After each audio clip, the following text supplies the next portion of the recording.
Hi, everyone. I'm Keith Mathis with the Mathis Group. We're a premier ATP with the Project Management Institute. We've been preparing people for the PMP exam since 2006. Today's 7-minute to PMP mastery video is going to focus on avoiding the traps with Project Resources Management Plan. So let's give you a little overview for the Project Resource Management Plan. It's a component of the Project Management Plan, explains how project resources will be estimated, acquired, developed, managed, and controlled. On the PMP exam, this plan is not just about people. It can include team members, equipment, materials, supplies, facilities, and other physical resources needed to complete the project work. For PMP candidates, the most important idea is this, that the resource management plan tells the project manager how resources will be handled, not which exact risk, issues, or stakeholders exist. It gives structure to decisions about staffing, roles, responsibilities, team development, resource calendars, recognition, training, and release plans. And so you maybe have picked up that there's a few terms that are a little different. For example, recognition might be something that's a little new to you. PMI focuses on that the project manager is there to motivate their people. And so these would be people you'd be trying to recognize and motivate. And then the release plan might be something, this is how you're releasing these people to be able to go back and work on other projects. The resource management plan answers how will we plan, get, use, develop, manage, and release the people and physical resources needed for this project. This plan is especially important because resources are often the reason projects succeed or fail, and a project may have a good schedule and budget, but if the right people, skills, tools, or materials are not available at the right time, the project can still miss its main objectives. This topic connects strongly on the PMP exam content outline through people domain and the process domain. And both of those have been adjusted a little bit with the last change for the PMP. So in the people domain, PMI expects the project manager to support team member performance, also develop team members. That would be training and equipping them, coaching them, empowering the team, managing conflict, removing blockers, defining ground rules, and supporting collaboration. In the process domain, PMI expects the project manager to plan, manage project work, integrate planning components, manage constraints, and ensure that resources support the delivery of the project outcomes. Here are some key concepts the candidate needs to know for the PMP test. So the resource management plan is not a standalone project document. It's a subsidiary component of the overall project management plan. So when they say subsidiary, it just means it's one of the plans that's under the umbrella of the project management plan. This matters because PMP exam questions often test whether the candidate understands the difference between plans which explain how work will be managed and project documents which record details, data, logs, lists, and updates. So they have made a big distinction between those things that are plans and those things that are project documents for this test. The resource management plan explains how resources will be managed. It does not replace the resource calendar, the team charter, the stakeholder register, issue logs, risk register, or schedule. Now you'll notice they talk about resource calendar here. That resource calendar is going to be a calendar of when people are going to be free to work on the project. And they talk about team charter. This is not the project charter. So the team charter is how we're going to work together as a team, where we're going to meet, how often are we going to meet, how do we handle, and what kind of guidelines do we have for our team. So all of that's going to be very important.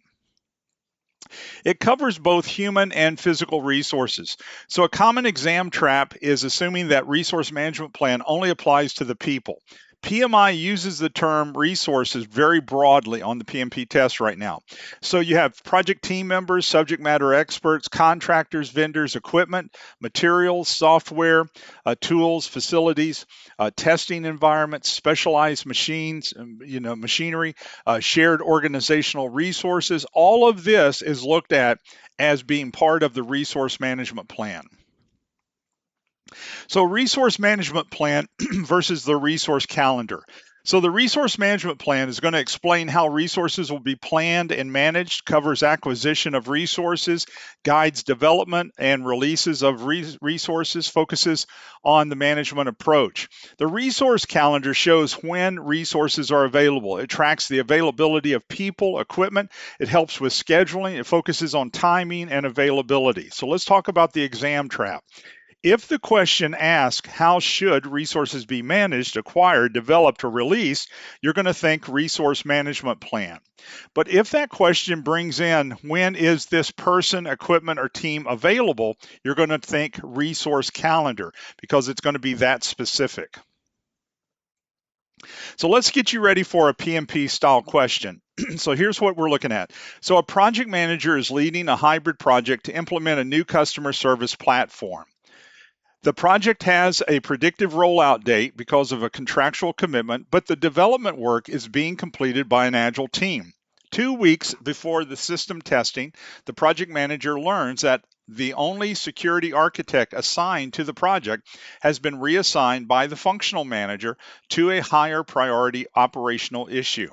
Without the security architect, the team cannot complete required security validation before release. And so the Agile team suggests continuing development and addressing security later.